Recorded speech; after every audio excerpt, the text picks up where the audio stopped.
This is one of my favorite topics when it comes to being a good steward to speak on. We've been in our series, the Practical Christian Living series that we do on Sunday afternoons. And when I sat down with Dale at the beginning of this year to go through our first deacons meeting and to plan out my year in advance for teaching and preaching, this was one of the topics that I wanted to really discuss. And I hope that it is helpful to you. The name of today's topic is Christian Stewardship and Vehicles. In all my years of attending church, and that's 40 plus, I've never heard anyone speak on how to glorify the Lord when purchasing specifically a new or used vehicle. We're going to change that today, and I hope it's a blessing. So let's ask the Lord's blessing on our session, and then we'll get it. Father, thank you for this afternoon where we can marvel in your goodness and grace. Lord, I pray that as we seek to be good stewards, you would help us and guide us. In Jesus' name, amen. A lot of this material this afternoon is going to be based on personal failure. Not bragging, I'm confessing, okay? And my personal failures as a car buyer have led to what I would hope would be personal success stories. And I'll share with you personal information as well, so you can get an idea of what I'm referring to. But I've never been employed in the car buying industry. However, I know plenty of guys on YouTube that have, and I've watched their videos over and over and over to try to gain some principles. So the principles that I'm sharing with you today are not new. They are not original to me in any way. They are simply good stewardship principles. Why do we want to honor the Lord with good stewardship? Well, 1 Corinthians 4:2 says, moreover, it is required in stewards that a man be found faithful. Does that apply in order to pay your hard-earned money towards a vehicle? Yes. Colossians 3:23, and whatsoever you do, do it heartily as unto the Lord and not unto men. Is that relevant to buying a vehicle? Yes. What about 1 Corinthians 10:31? Whether therefore you eat or drink or whatsoever you do, do all to the glory of God. Do you need to glorify God in your finance in the car industries? Yes. Potentially, I hope this class can save you literally thousands of dollars when buying a new car. If I were to tell you that I have a check for you for $2,000 today, all you have to do is show up and take it. Would you? I hope so. Well, I don't have a check for you today. I want to teach you principles that can literally save you thousands of dollars, and I'll show you how we have done it even in the last few years. Now, some may balk when I make such a claim because it sounds like I'm speaking like a used car salesman.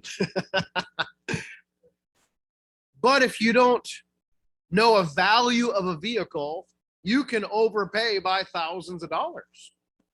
If you do not know how financing industry works in the car buying business and how they make money through the finance industry, you could get ripped off thousands of dollars. And I'm not exaggerating. So I'm going to divide this afternoon's talk into two sections. The first section is before you buy. This is going to sound a little bit wacky, but in the next few minutes, we are going to be talking about doing your homework before you buy a car. Your homework does not start at the dealership. It starts a long time before that. And a lot of people make the mistake of letting the dealership be their beginning of homework. That's the wrong place.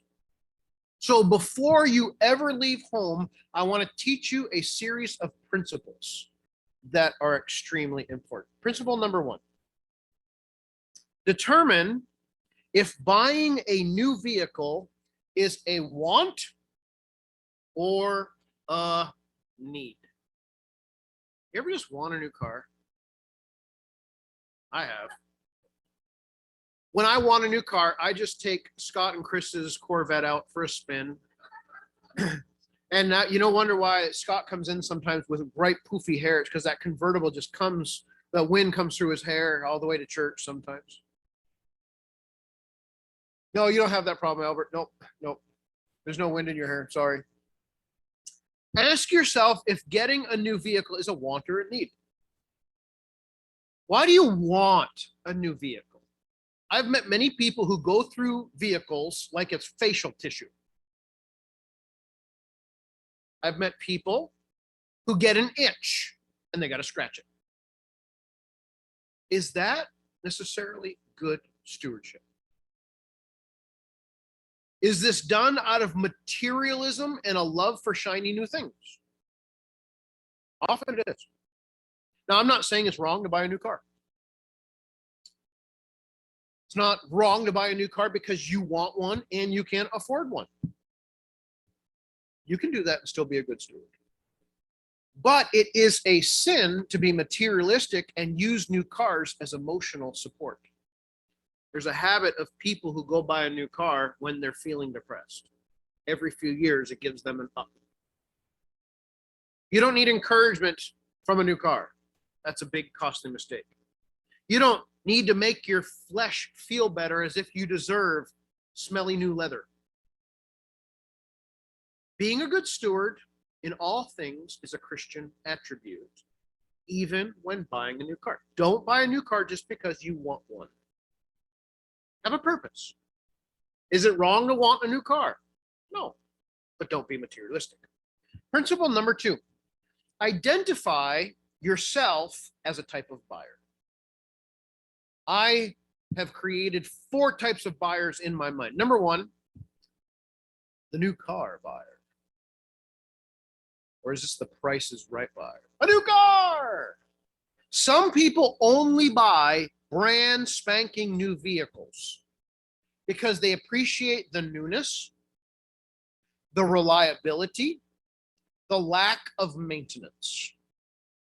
It's not wrong to buy a new car for those reasons. That's fine. Number 2, there's the used car buyer. Some people allow the new car buyer to pay the depreciation on a new car and take advantage of buying a used vehicle so the actual value is not needlessly lost. I'll confess that's me. It does open the door for increased maintenance costs that a new car does not have. Many people are automatically in this category because they can't afford a new car. Number 3, the fixer-upper. This is not me. Some people intentionally buy used vehicles in need of repair with the intent of finding great value once the vehicle is repaired. If the buyer has the skill to make the repairs, this can be a very fruitful venture. My brother, Ed, is a genius when it comes to this. He will look at a bucket of bolts that I say that's a rust heap. He'll bring it into his yard and fix it and get some good quality out of it. Sometimes he's successful, sometimes he's not.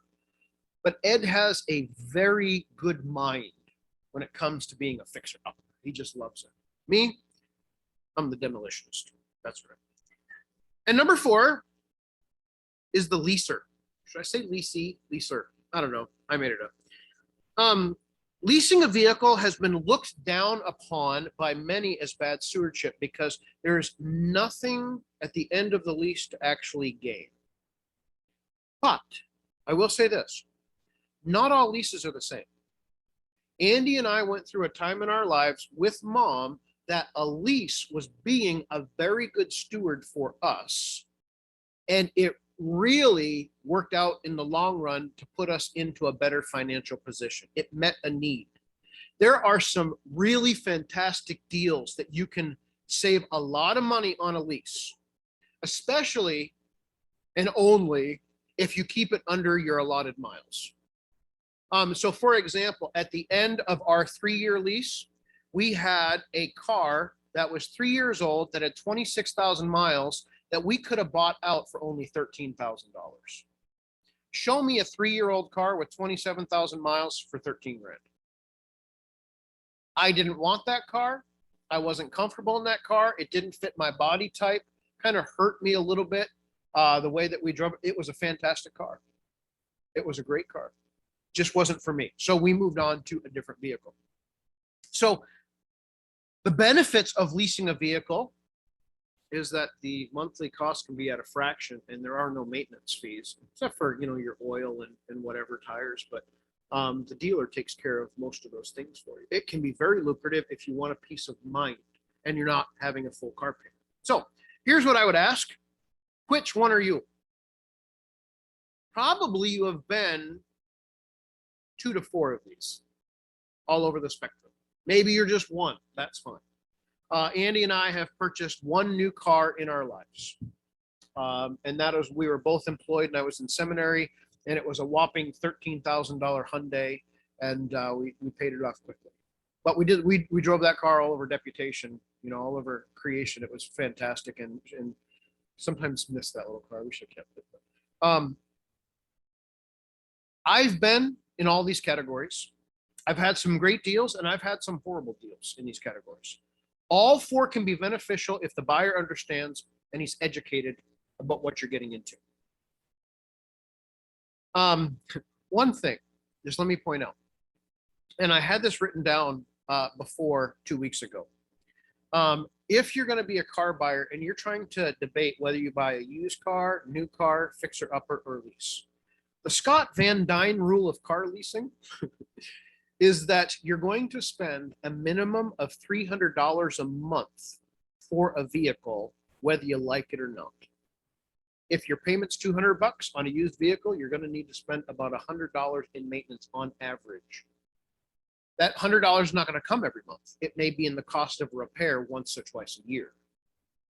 But if you're going to lease, $300 a month is what you should budget, not the $200 that you see the dealership offering. So, can a lease cost less than a new car?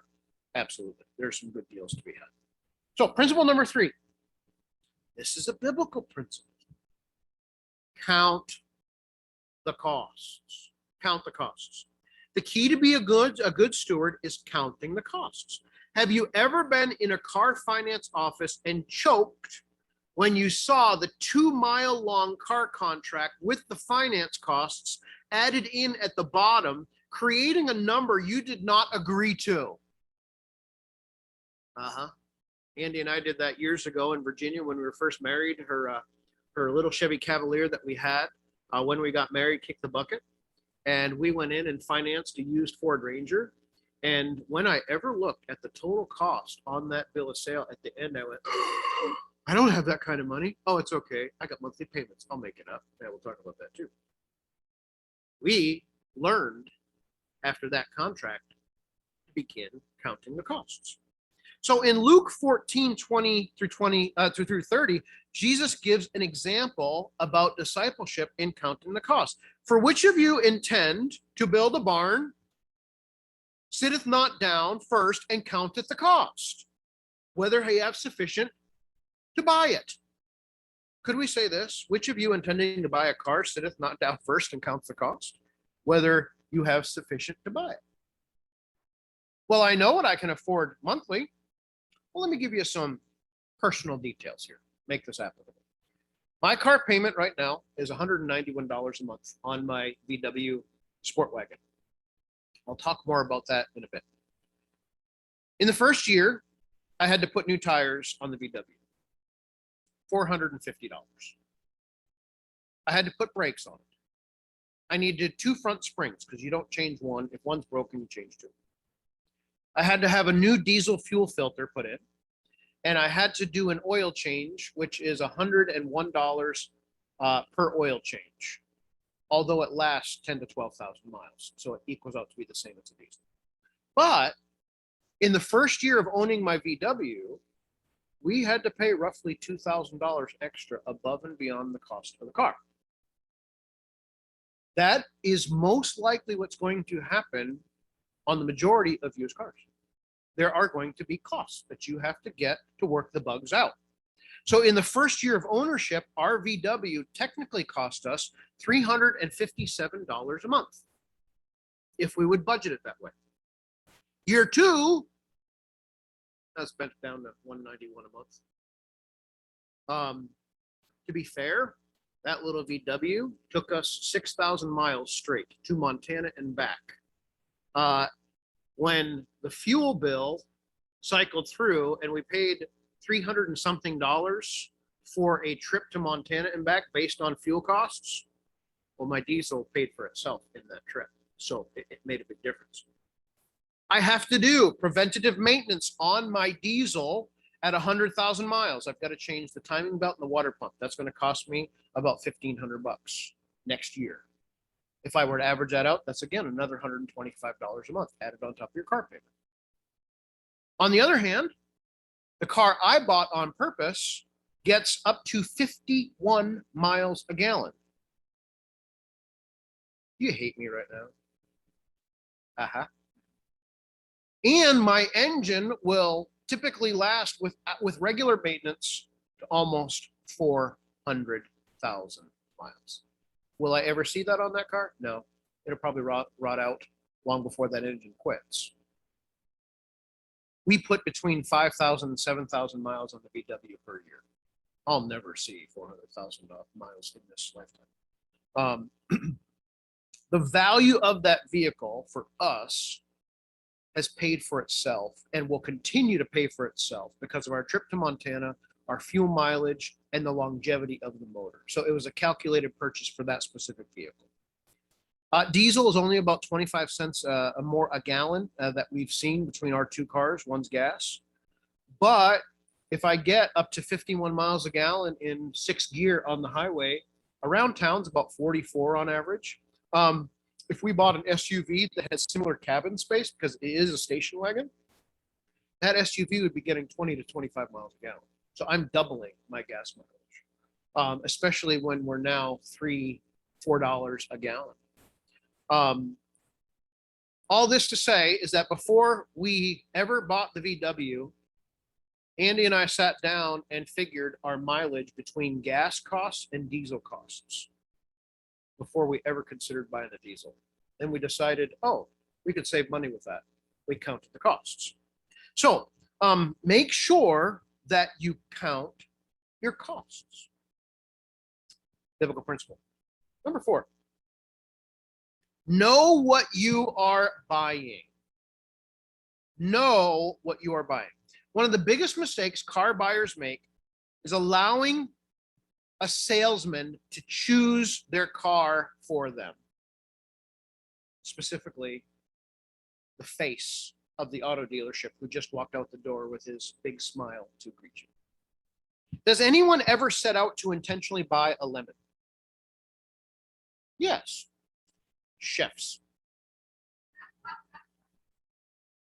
None of you want a lemon vehicle. There are never any guarantees that used vehicles are free from defects. You have guarantees that new cars are free from defects for a certain amount of time. But much can be done to eliminate vehicles that are prone to defects in the long run. In order to do this, you start researching. Consumer Reports did auto shoppers a big favor when it rounded up the poorest used models in the past decade. You want to know what the 30 used worst cars listed by model and year? I'm not sure you want to. Number 1, Chrysler Town and Country. Worst vehicle in the last 10 years. Minivan. Number 2, BMW X5. 3, Ford Fiesta. 4, Ram 1500. 5, Volkswagen Jetta. You think I own a Jetta? I actually don't own a Jetta. It just says Jetta on the label. 6, Cadillac Escalade. 7, Audi Q7, Fiat 500, Tesla Model X, Chevy Silverado 2500 HD, Mercedes GL, Jeep Grand Cherokee, Mini Countryman, Dodge Charger, Ford F-250, Volkswagen GTI, Nissan Pathfinder, Chrysler PT Cruiser, BMW 5 Series, Chevy Traverse, Audi A4, Dodge Challenger, Volkswagen Tiguan, GMC Acadia, Mini Cooper, Pontiac Torrent, Ford Focus, Chevy Suburban, Dodge Journey, Chevy Cruze. That does not mean that all of those cars are awful. It just means these are the ones that have the least reliable. So I look at, what was her name? Purple what? The Patty's Precious. I always called it the purple people eater. So, you know, I have just learned that if you are related to the Buttons or the Fowlers, that cars are held together with angels and duct tape. God preserves. That PT Cruiser that the Fowlers got the life out of, and then the Buttons got a resurrection and 2 more lives out of. Praise the Lord for that. So there are defiances to the general rule. Scott.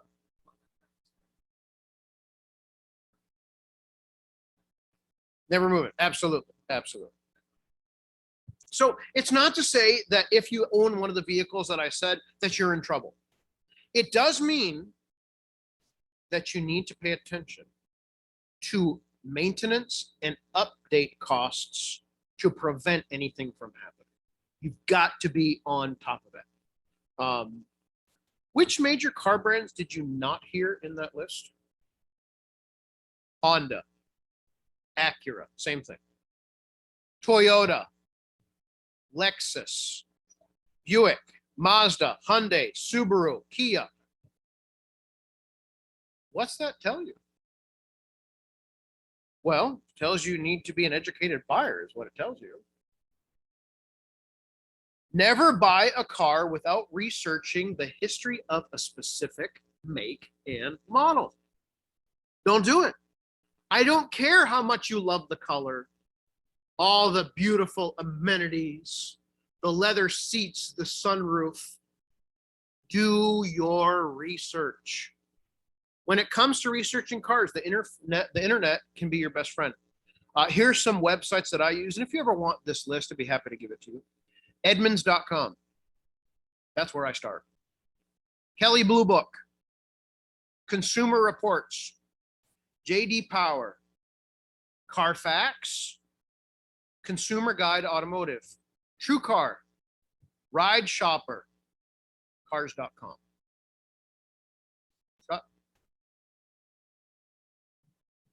No, you're not stealing my thunder. That's the principle.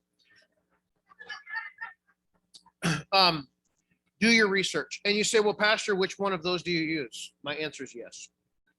When I go to buy a new car, I create a file in my browser that has every one of those websites on it. And then I will save searches of the particular cars that I'm looking for on those websites, and I will shop every single website. Principle number 5. Know the fair market value of the vehicles you're interested in. How much is a vehicle worth?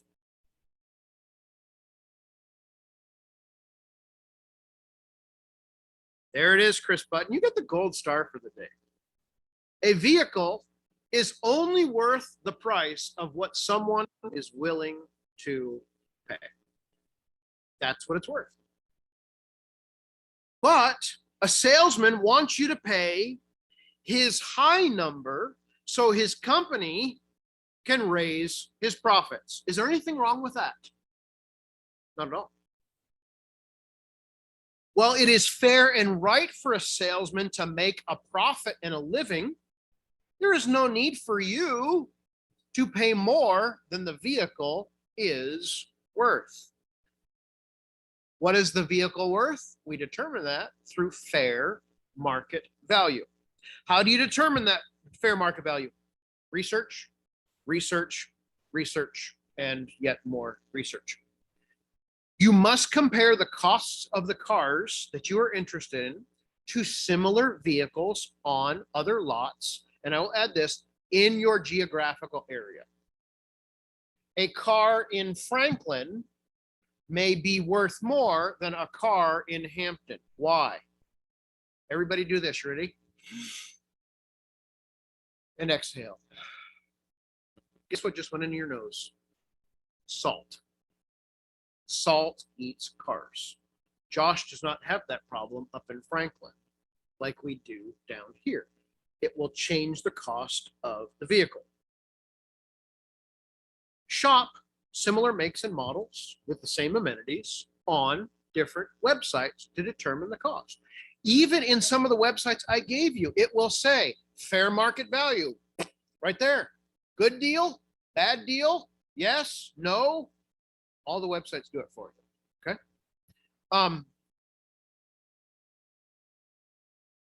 The websites really help you determine how not to get ripped off on the price of a vehicle. Here's what I do. I go to those websites and I print out similarly priced vehicles. Let's say there's a local dealership and they have a car that I like. I will then go to online multiple dealerships within the 50-mile radius, and I will print out the similar vehicle that other dealerships have, and I will bind it in a notebook. If you don't believe me, we'll go car shopping sometime. Okay? And I create an informational notebook about that vehicle. So if I am interested in a 2015 Toyota Camry with 80,000 miles, I find something within the range of 2015. It can be one less, one more, but within a few years. I find one with 80,000 miles as best as I can, and I create a comp, a comparison, a comp. That comparison notebook comes with me to every car lot I go to. And the salesman sees it and he says, you see this car? It is $3 billion. And I go, well, wait a minute. Why does that guy right over there have it for only 15.9? Oh, well, that's what happens quite often if you don't do your research. Please don't be a car buyer that wants to rip off the dealership by demanding the lowest price in the history of civilization. That's not a good Christian testimony. It's a good testimony to make a fair deal. It is not a good Christian testimony to be a jerk and rip off people. The laborer is what? Worthy of his reward. These guys that are selling you cars, they need to make a living too. And there are some very good used and new car salesmen out there. It's unfair to demand a price lower than the fair market value of the vehicle, or lower than the price that the dealer has paid for that vehicle. It is a very poor Christian testimony. Hey, Mr. Salesman, you want to rip me off? Oh yeah, I'll do you one better. I want to rip you off. Here's a gospel tract. That's not good stewardship. It's not a good testimony. You must be fair. Principle 6.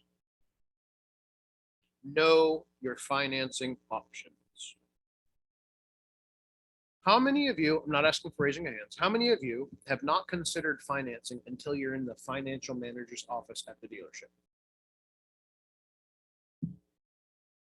Listen, there's some very practical things that you need to learn. Number one, what's your credit score? What's that have to do with buying the car? Everything. It determines what you will end up paying totally for that car. Many car buyers rely on the dealership for financing and the provisions to buy your car. What that does is it allows the dealer to select the finance charges that best fits its agenda and not necessarily yours. That is not to say that financing through a dealer is a bad idea. Not necessarily. If it is a good, reputable dealer, you can do fine. But if you, first of all, don't know your credit score, you will know if the finance charges being offered are appropriate or not. We'll work through this in a second. Here's the better idea. we have a Discover card, and every so often they will put down what our credit score is on one of our bills. So we have a running tally quite often of what our credit score is. You don't necessarily need to do that. You can get a free credit report once a year from annualcreditreport.com and know what your credit score is. Make sure it is not a mock-up site or a rip-off site that's going to take your material or your ID or your money. www.annualcreditreport.com is the only website that is authorized by the government to give you your free credit report.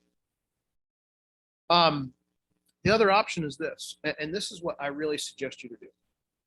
Before you ever make it to the dealership and talk about a car, go to your bank, sit down with a loan officer and say, I'd like to buy a car.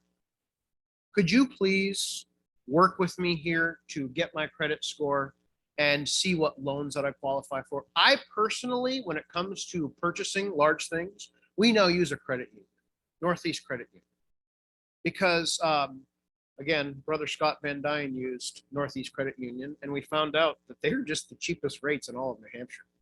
That's why we use them.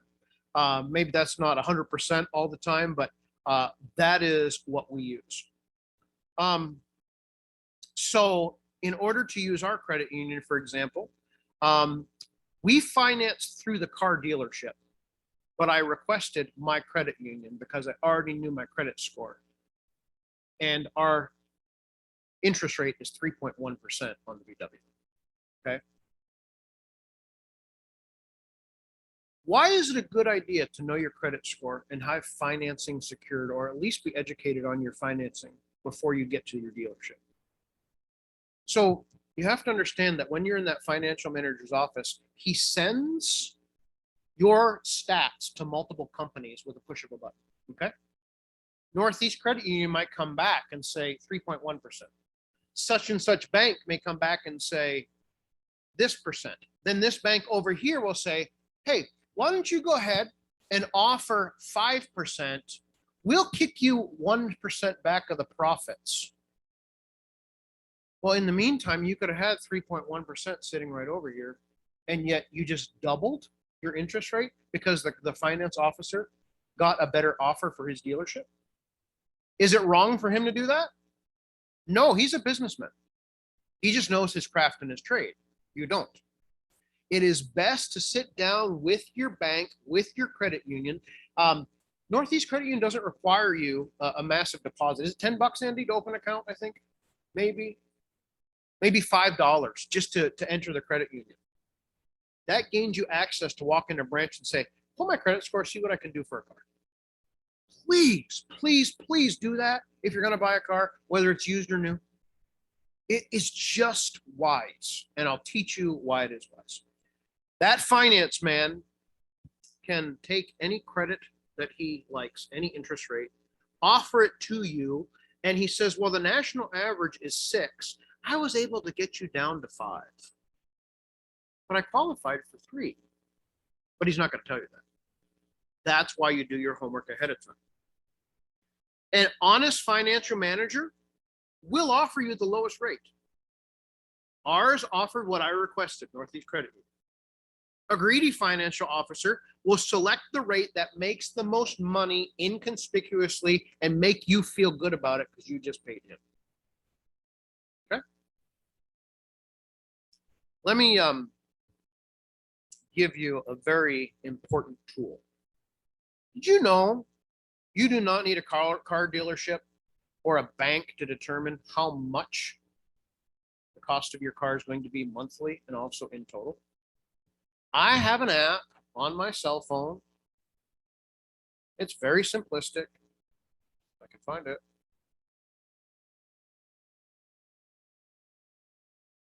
It's a loan calculator. I type in the amount of the loan, the term according to years and months, the rate of interest. It will tell me my monthly payment, my monthly interest, my total interest, and my total amount. You do not have to rely on the dealership to know what your car payment is monthly if you've done all your work ahead of time by talking to your bank or at least knowing your credit score. How much you want to pay a month? Oh, I was hoping to keep it under 200, under 300. Why are you hoping? You should already know the cost of the car. You should already know what it's going to cost you per month and what it's going to cost you in total. For example, average used car rates. If you are 750 or above, right now the average is 6.37%. My credit score is 826.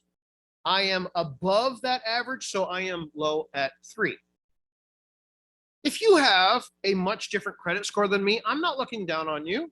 Maybe you've just been through some harder times in life. Can we get you up? Oh, sure. That's called good stewardship. If you're a godly steward, within 7 years of your bad credit, you can come and be a good steward and glorify God, and your credit will be back. It's going to take some hard work. But it's doable, right, Ben? You know exactly what I'm saying. Because we get washed and cleaned every 7, don't we? It's doable. It just takes good stewardship. And Ben and I have a good relationship because he's a finger breaker and I used to be a finger breaker. Debt collector. It just takes longevity and time. Is 7 years a lot of time to restore your credit? Not really. No. It just takes time. Okay. So know where you fall. So if you have bad credit, you really have no reason to pay over 17.91% because that's the average. But understand, car dealerships out there are going to be charging you 25 to 30% credit or interest rate because they say that you have bad credit. Well, what's the national average? For bad credit, it's 17.91. Okay. There's a lot of factors that go in. It's not generic. There's a lot that goes in. But if you know what your credit score is and you go to a bank, you should know what your interest rate is. Then you should know how much you're going to pay for the car so you can figure out in a loan calculator how much you are going to pay. It's that simple. Let me demonstrate, okay? I found a VW Sport Wagon 2013, 77,000 miles. On the lot, it was listed at $13,995 when I drove up. What he didn't know is that I had been watching this car for months. I'd been watching the trends, and there is this thing that hit, and it froze used car buying. It was called COVID. At the beginning of COVID, nobody was buying cars except for one lunatic. We were ready, so I just kept watching. The trade-in value of my VW, to a dealer was $7,200. So if I were to bring that car in at that point in time, and I would say, I would like to buy a different vehicle, he would look at that vehicle and say, I'll give you $7,200 for that. He didn't pay any more than $7,200 for my VW. And he's listing it on his lot for $13,995. Okay. I did all my homework. I did my comps. I went home after I test drove the car. I sat down with my wife and I said, here's what we'll do. I will offer $9,500 out the door. Okay. If he takes it, you have a new car. If he declines it, we go find a different one. It's that simple. I wasn't ready to negotiate. I wasn't ready to quibble. I was not going to argue. This is the price that I determined was fair for the vehicle. He paid how much for it, most likely? At the maximum, $7,200. Is there a profit for that salesman to make in this sale if I offer him 95? Yeah, a couple grand, right? Yep. I seriously doubt he even paid $7,200 for it. You know why? It came with an automatic anti-theft device. It's called the 6-speed. Who wants a 6-speed? I do. And then it had another problem. How many of you have heard a car that's a diesel? Nobody wants a car that's a diesel. I do. So I knew that I was the odd buyer, and I knew that he's not going to see me again. And he knew it too for a long time. So we left our house. We pulled in. It's listed at $13,995. And I said, I'll make you an offer. Okay. $9,500 out the door. No doc fees, no paperwork. I don't care what you do, how to write it up. I'll pay you $9,500 for that car. That is all. And what did he do? He went, all right, fine. I don't think he was acting either. I really don't. I'm like, Andy, does that seriously work? And she's like, it worked. Okay. I put $1,000 down. Put $1,000 down. So I financed $8,500 at 3.1% for 48 months. My credit score was 826. My estimated payment in my car calculator was $188.52. After a few, I think it came out to $191. That's where we are. So it's only an estimate. So my car payment now is $191 a month. So the amount of interest that I pay per month is $11.43 on my car loan. Okay. I know what I pay down to the penny because I've done all this ever before I walked in the dealership. I already had it planned out. I knew I wanted my payment under $200. Let me keep going. My total interest, if I were to pay off the car in 48 months, is $548.85. Okay. If I pay off the car in 36 months, I can reduce that to $412.34, but my payment goes up to $247.57. My goal was to have a budget underneath $200, so I chose to finance for 4 years instead of 3.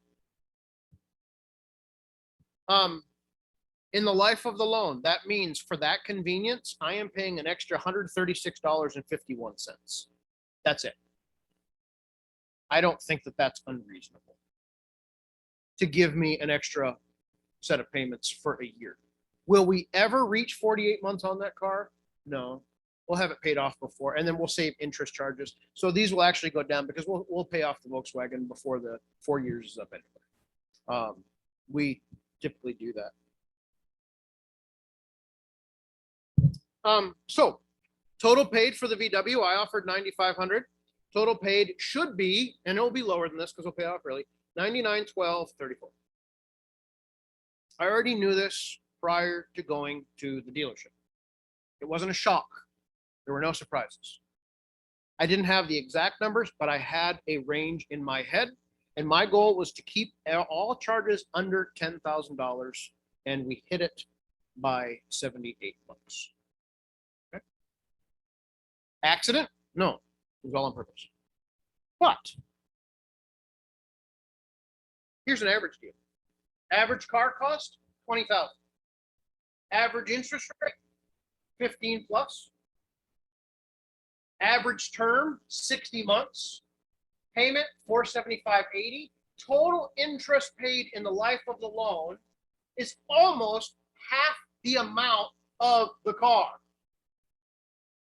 Total amount paid, $28,547. What is the car's value after 60 months? It ain't $20,000, I'll tell you that. You know that little ding you put in it? Uh-huh. About half. Here's an even worse deal. Oh, you know what? Let's get your payment lower. So let's have longer finance terms. You know, I'll stretch out. We'll just do it 72 months. Really? Same thing is you now are paying almost $10,500 in interest. So that $20,000 car is now costing you over $30,000 at the end of 72 months. At the end of 72 months, how much is your car worth? Even less. You just threw away 10 grand plus. Bad deal. So when it comes to finance, know your numbers before you ever go car shopping. Know what you can afford based on your credit score and what your interest rate is worth. Please, if you don't have a good bank or a good credit union, throw $5 to $10 in Northeast Credit Union, and you go and sit down with an officer and say, could you please help me? It is member-based. They are wonderful. They'll be happy to walk you through the process because in the long run, they're the ones benefiting and getting that interest rate. But in the long run, you are contributing to an organization that you are buying into as a personal relationship. So even though they're the ones benefiting from the interest rate, you also are benefiting from paying them. Okay. This is done before you ever step into the dealership. Number 7, be educated about the car buying process. One of the ways you can do this is knowing your trade.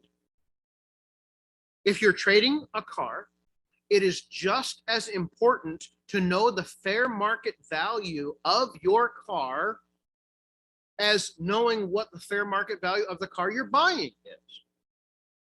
Go to websites. Again, same ones. Edmunds, Kelley Blue Book, Cars.com, Carfax. Estimate your car's condition.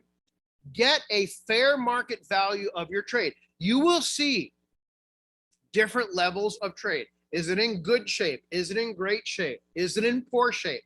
What are the amenities in the car? You have to get the model right because power windows, sunroof, air, CD change, that all changes. Leather, you have to make sure you get your right evaluation. But here's one thing you can do. Before you ever step into a car dealership to shop for a new car, if you are trading in a car, call 3 dealerships in your area. Ask them for estimated appraisals over the phone. They often will give it to you. Some won't, some will. Compare that appraisal now online to a private sale, a dealer sale, and a trade-in sale. So you will see car values on websites differ. You'll see the dealer's price. You'll see a private seller's price, and then you'll see a trade-in value price. Compare.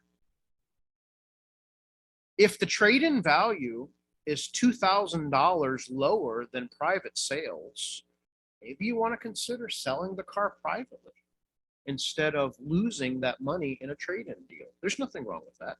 Does it slow down your timeline to buy a car? Sure. You have to wait on this thing to sell. But in the long run, you might be earning thousands and thousands of dollars.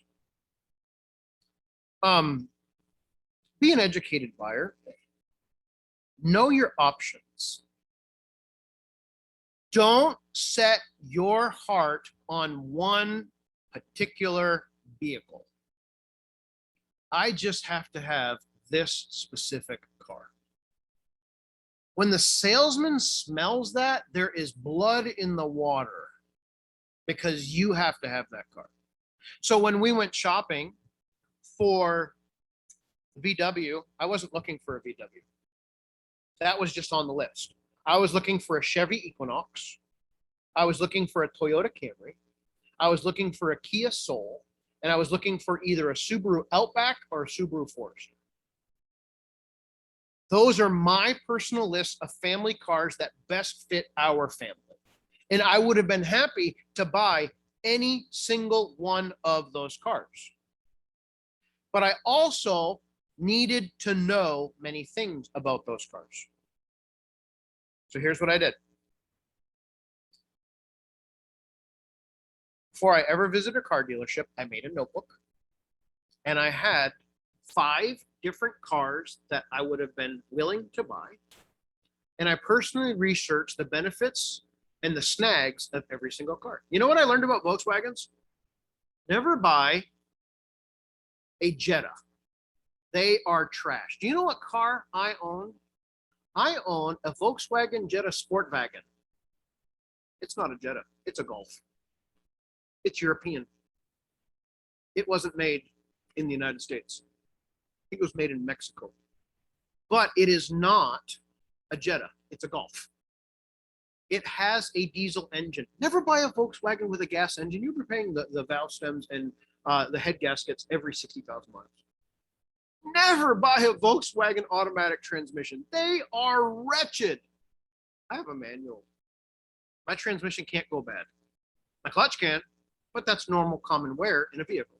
So I knew that about the Volkswagen.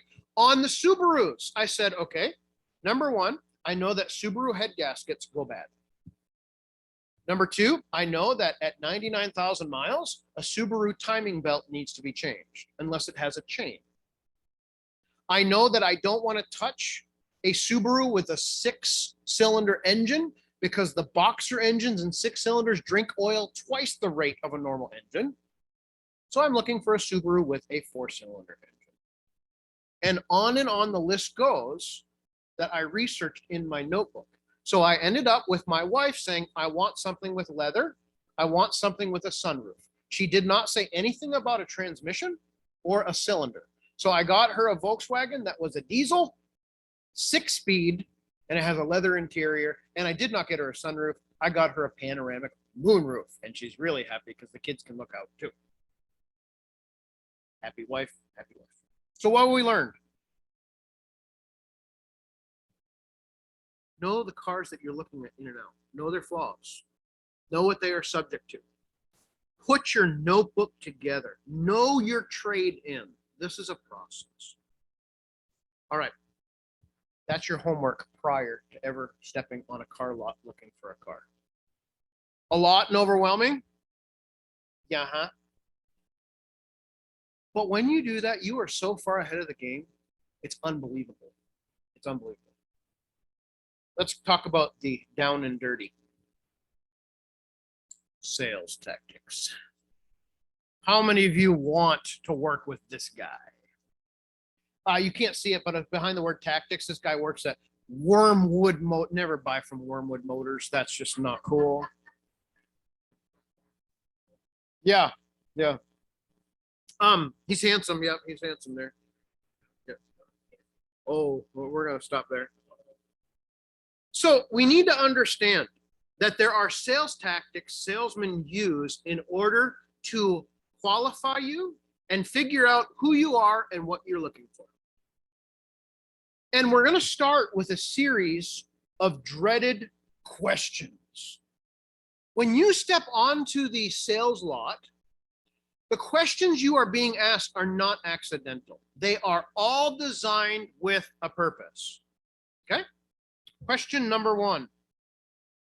How much can you afford a month?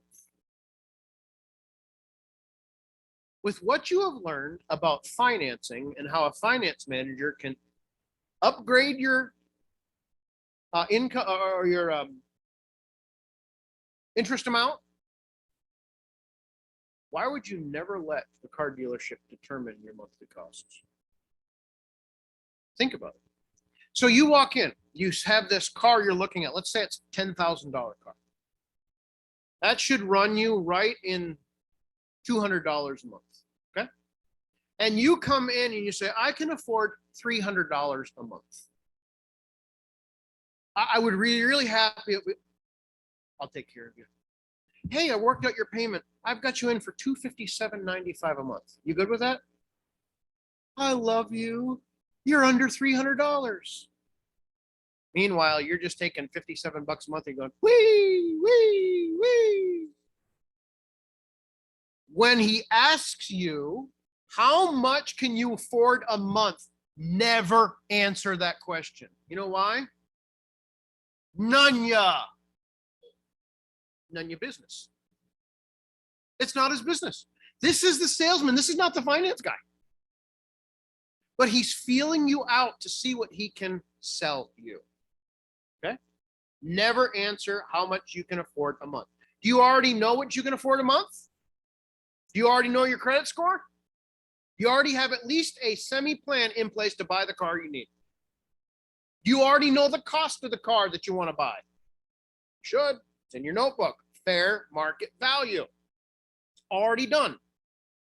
You are visiting that lot not because you saw something shiny out front, but because you know they house a car within the reasonable range of what you are looking for.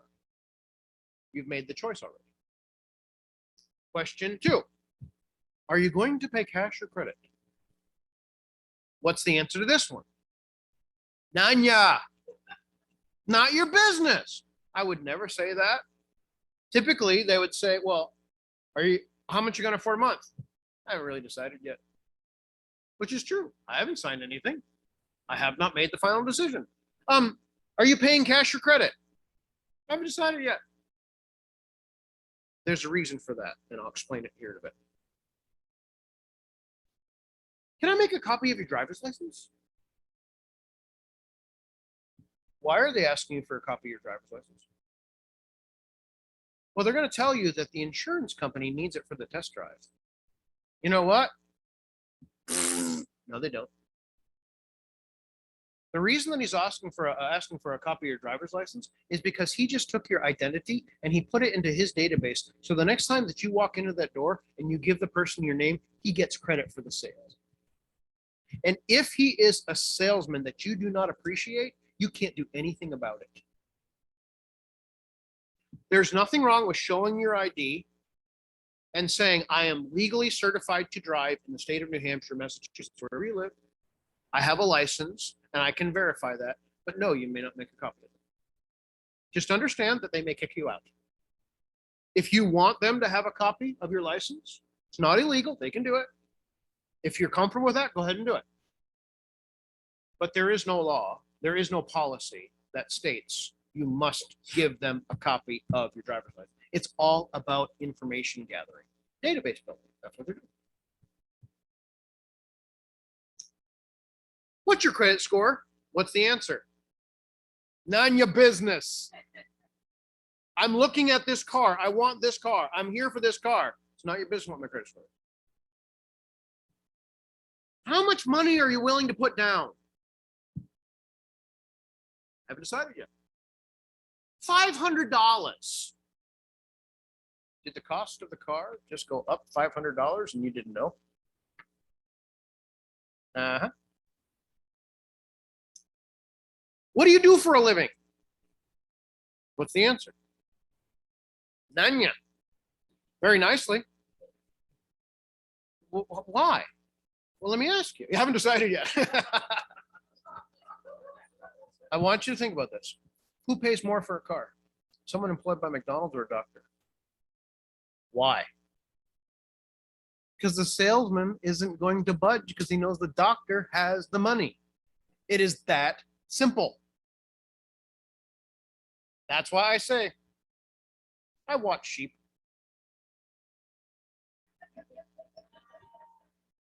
I'm a shepherd. Seriously? Oh yeah. How many you got? About 50.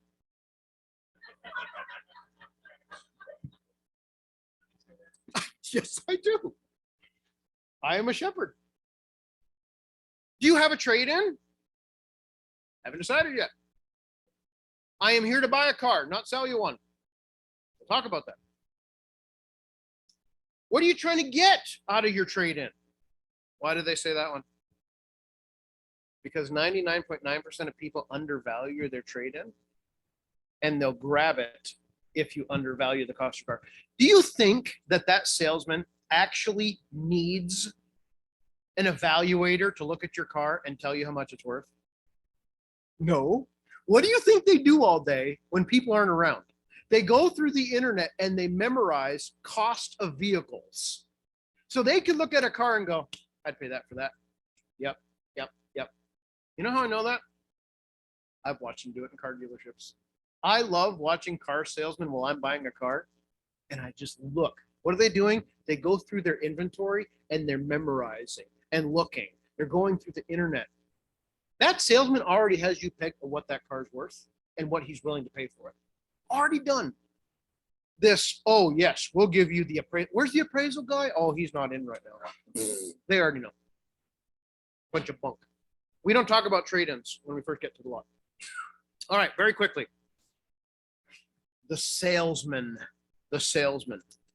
Number one is the face. This is the guy that meets you at the front of the dealership. He's the one that is watching you at all times. You think that he's not out there when you're out on the lot looking at those cars? Oh, yes, he is. He's got you on video camera. He is watching your every step. He is marking down which car you're looking at, price range, every single detail about you. He's looking at your car and already evaluating how much it's worth to see if what he can pay. Why isn't he out on the lot as soon as you walk in? Because he's figuring out his numbers before you ever meet him face to face or her. This is what they do 6 days a week. They're professionals. They're very good at what they do. How many times a year do you do this? Once every 5? You're not a pro. And so it takes a lot to learn. Number 2. Did we lose our screen? The manager who is your hero. You ever feel like it's the good cop, bad cop? Your salesman is the bad cop and the manager is the good cop. And so the manager will fix all the mistakes, or sometimes even vice versa. Oh, my manager's being inflexible. You know, here's what I'll do for you. Okay. It's the good cop, bad cop. Understand they're a team. They work together. They are never against each other. That never will. But they want you to think so. The manager wants to be your hero. And then finally, the best friend in the world that you've ever had, the finance officer.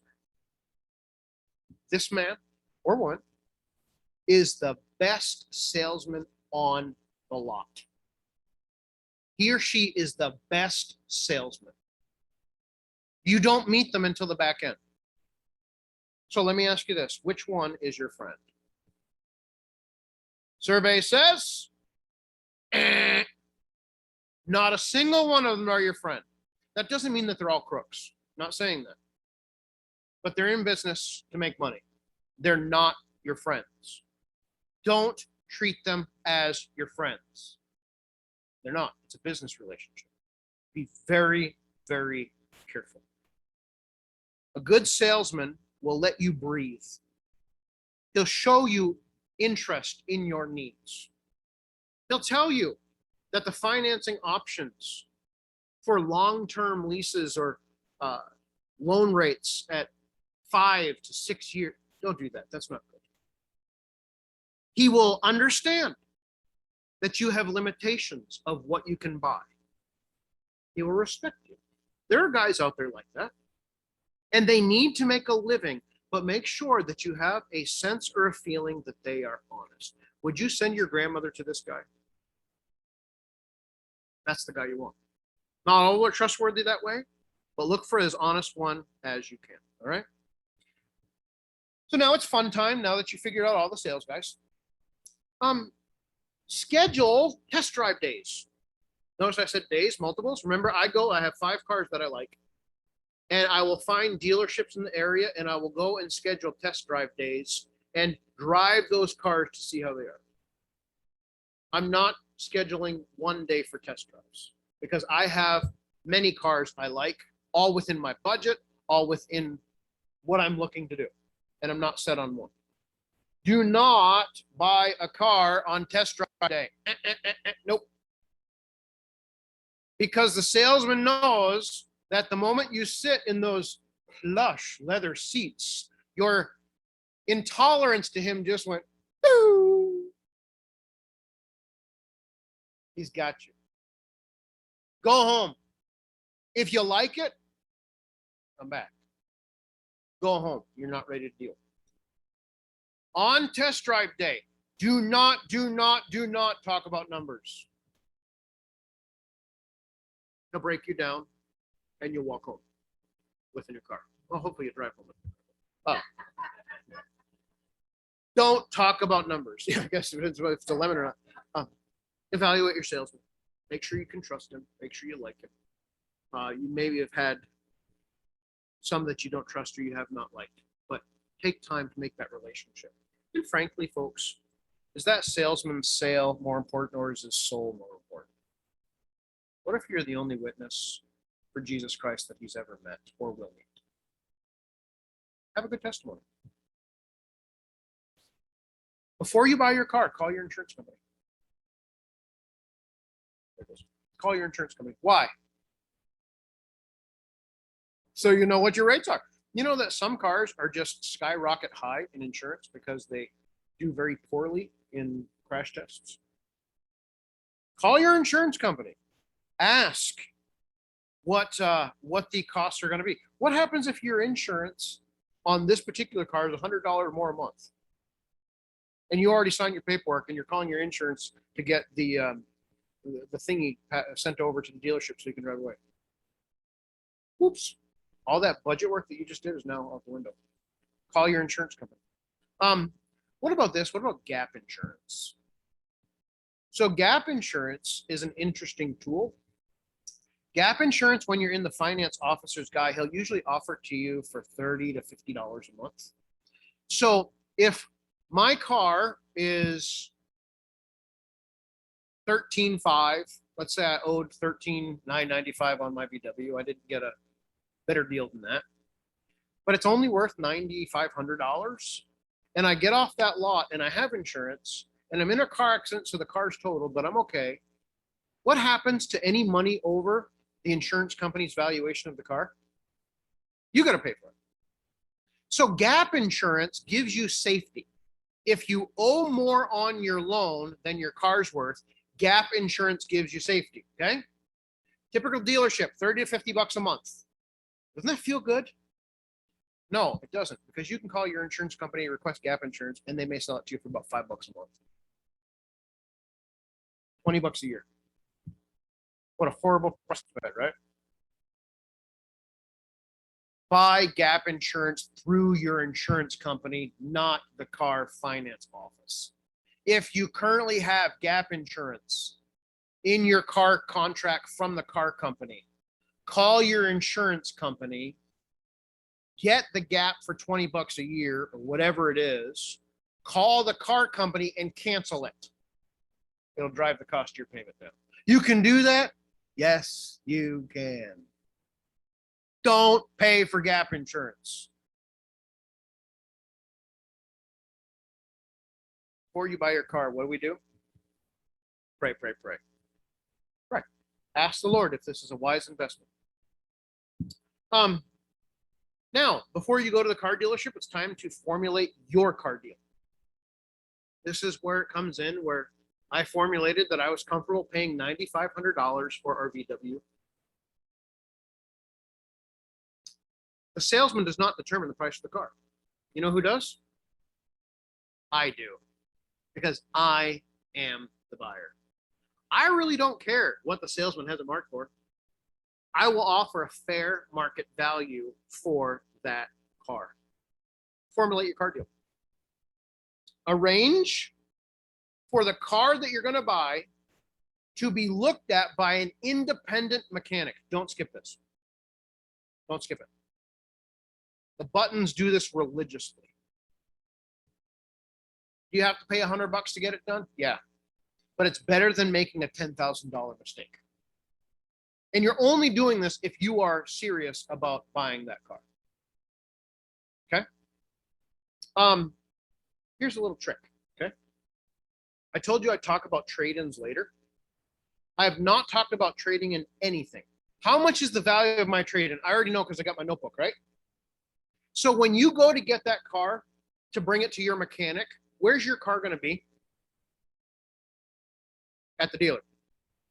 You tell them right then and there, I decided to trade this in. I will be back in an hour.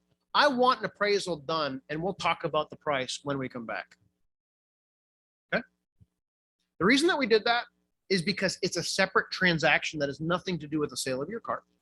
Number two, they want you there for the appraisal so they can point out its flaws and talk you down for what it's not worth.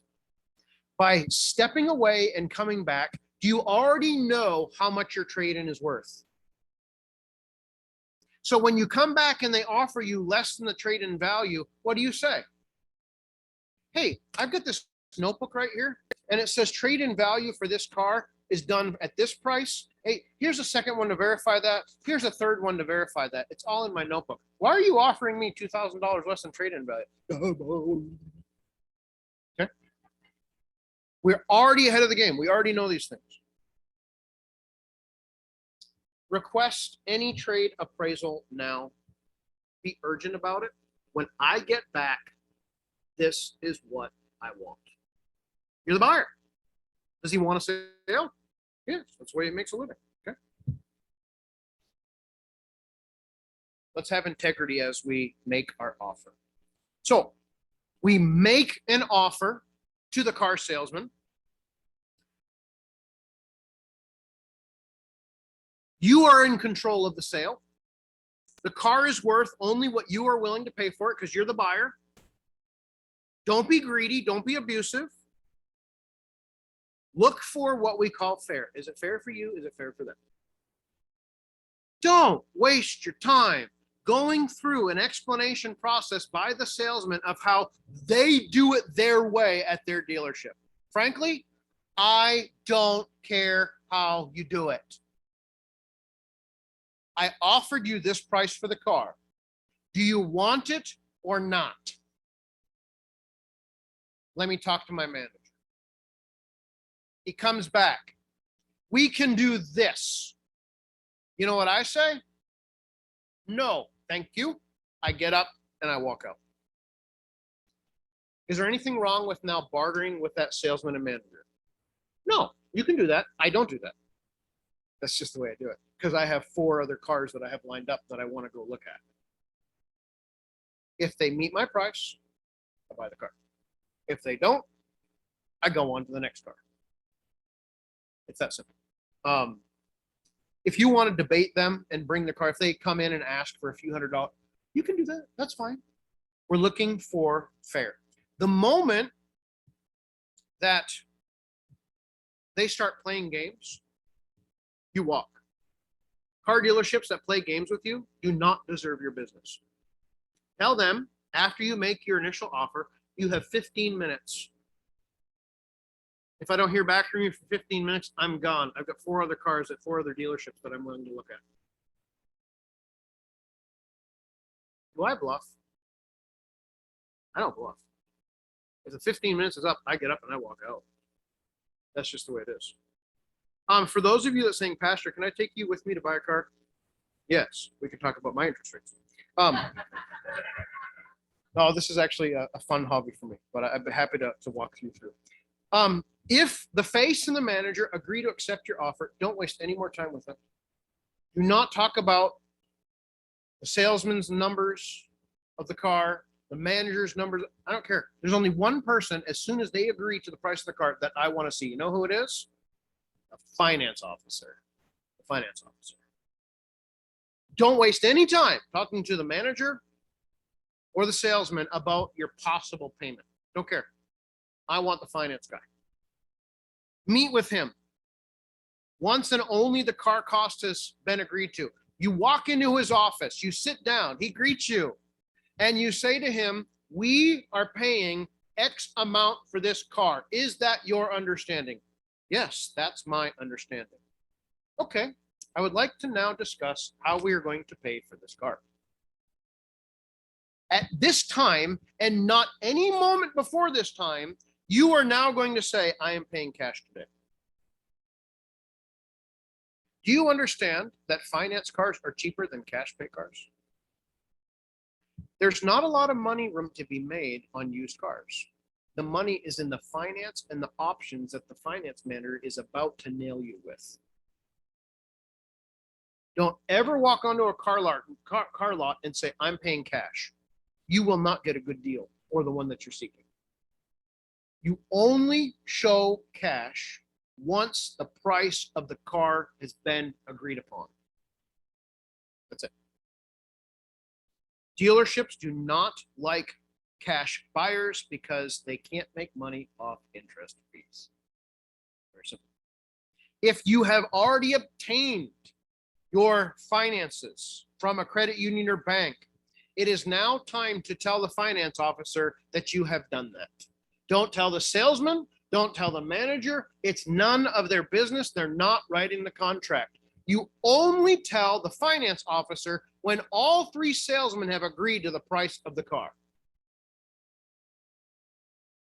Do understand that you have just dropped a nuclear bomb in that person's office?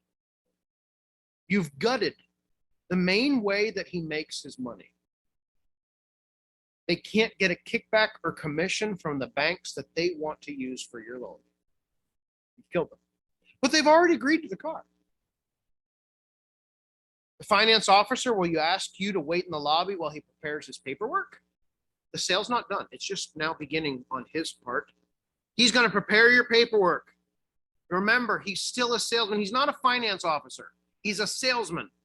He's going to try to add document fees, delivery fees, Gaap Insurance, window etching, biggest scam there is, extended warranties, insurances, fabric, rug protection, mats, wheel covered, accessories, blah, blah, blah, blah, right? Well, these are all cost markups at the end of the sale that the dealer makes $1 billion on everything. Now, the car dealership that I worked with up in Northampton was really nice. They had their fees listed on the wall so that when you walk in, there are no surprises at the end. That is ideal to me. It is not unreasonable to pay up to $100 for the document fees. It's not unreasonable. Do you always have to pay it? No, I first refuse. Understand this. And how firm you are about extended fees, you are on the hook for tax, title, and licensing for cars. That is legal business that the state requires. Tax, title, and licensing fees. That's a fair charge. And they can range up to $500.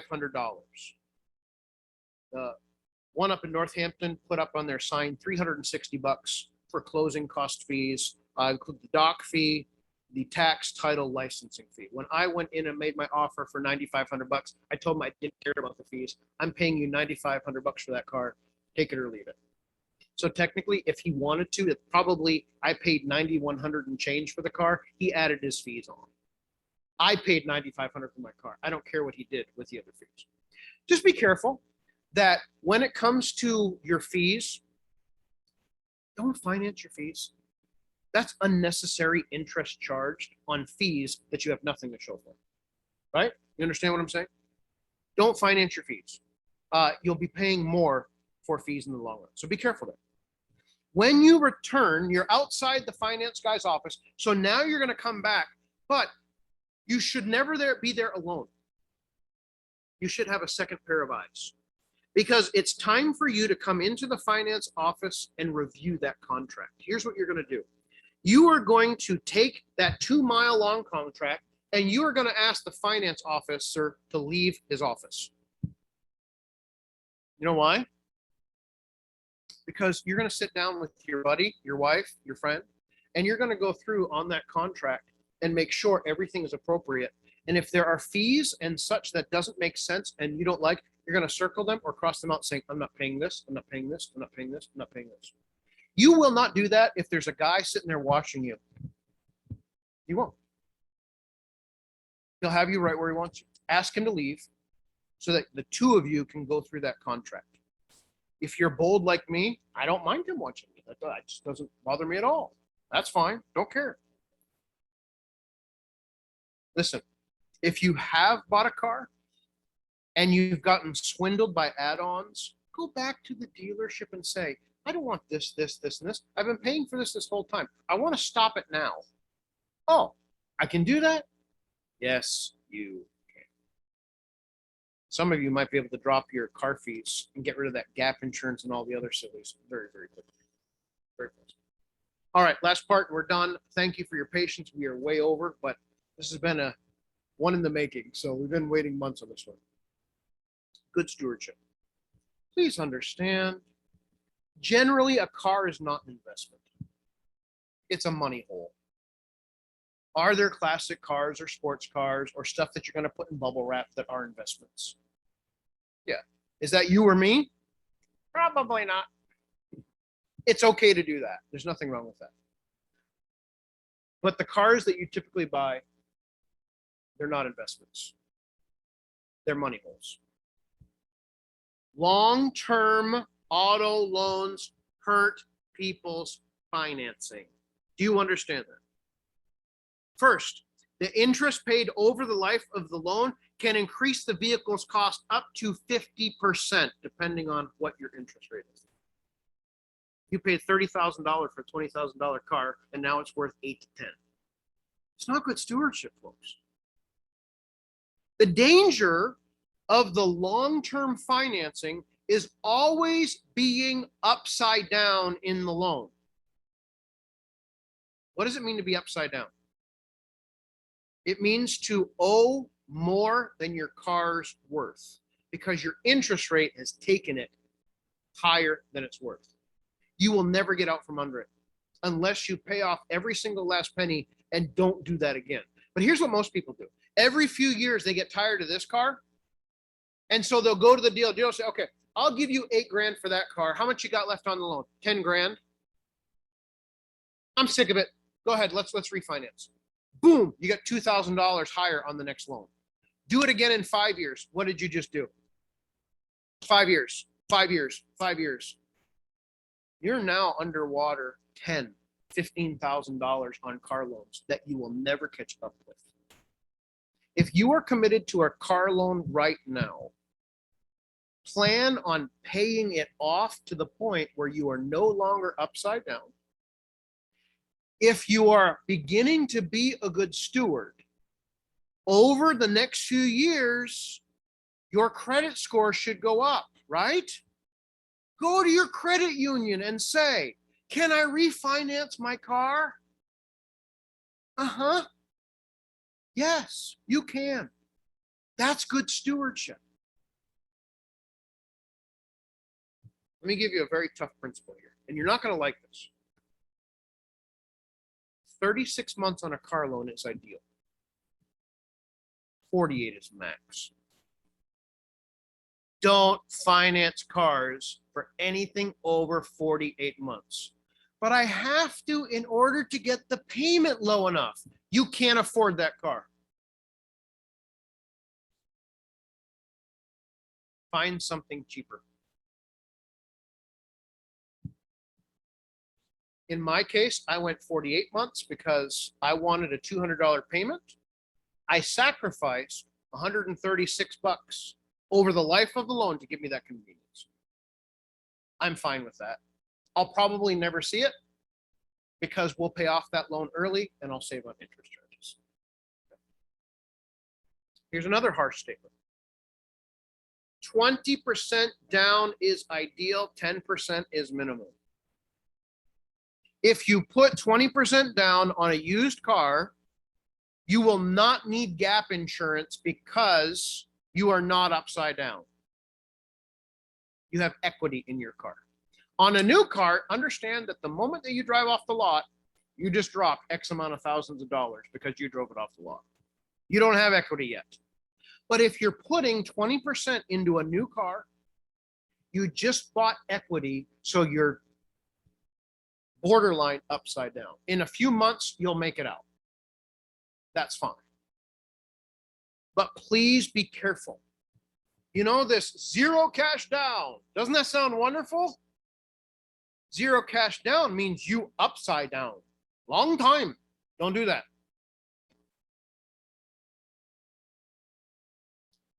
Pay for tax, titles, license fees out of pocket. Good stewardship practice. And new car, good for you. Shop the same brand, multiple dealerships for the car you want. Let's say Peter loves this brand new Nissan. Oh, that's Karen. And she goes to Nissan Portsmouth. Is there Nissan Portsmouth? Port City Nissan. You find the price of that car, what they've marked. Well, how much did Queen City Nissan pay for that car? And what are they charging for it? They paid the same amount. Which dealer's cheaper and why? If you're buying a new car, don't buy it from one dealership. Take the drive over to Manchester. Go up to Portland, Lebanon, wherever you need, call and say, how much is the price of this exact model in this color? This is what I want. And they're going to come back, well, it's this price. Well, how come you're this price and the other people are that price? And you paid the same amount because you're both the same dealership on a new car. Yeah. Get the cost. Now, just so you know, Toyota doesn't allow a lot of abuse here.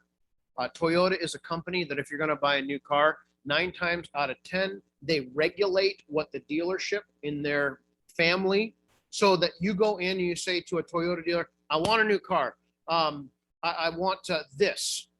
The price you see is typically the price that it is if you're with Toyota. You can't haggle up and down. Toyota says that. That's often the case, but you have to know which car company you're buying from. Very, very helpful. I'm out. I can go another hour if I need to, but I don't. So did you learn a lot? There's a lot to think about. Is it overwhelming? Yeah. Yeah. I eat, sleep, and chew this stuff because I find it so fun to be educated and dominate and get good deals. I am all about good deals. If there's one complaint that I hope David Green, as our treasurer, has about me, is that I shop for all the deals until they're all dead, and I'm selecting the best thing possible. I love it. Be a good steward. Be a good steward. Andy? Sure. Oh, absolutely. Absolutely. Yeah, we've learned stuff along the way that's been progressive. You know, so when Andy's car died, we were just married in Virginia. I went into that dealership looking for a Dodge Neon, and we ended up with a Ford Ranger. But I found something funny. I didn't want the Ford Ranger. I just wanted a really cheap Neon for $6,000, and the Ranger was $95 a month. That's what I want. That's exactly what I want. I got good credit. I can do that. So, when it came down to the Ranger that we ended up buying, we bought it because I kept telling the salesman, no, I don't want that truck. No, I don't want that. Do you like it? Yeah, I really love that, but I don't want it. I want the Neon. I want the Neon. And I don't know how many times I told that salesman no, until he kept coming back with the price lower and lower. And I'm like, wait a minute, we're now cheaper than Neon. What happened? I said, no. Was it on purpose? No, I actually didn't want that truck. It was a stick. Andy couldn't drive it. Andy can now drive a stick because of that truck. So, all right, here's what I'm going to do. I'm going to close this class, and then we can open it in prayer. So we'll cut off the recording. If you need to leave, that's fine. I understand it's been a long afternoon. Father, I pray that we would be wise as serpents, harmless as doves. Help us to be good stewards with the money that you've given to us. In Jesus' name we pray. Amen. Any questions? If you need to slip out, that's fine.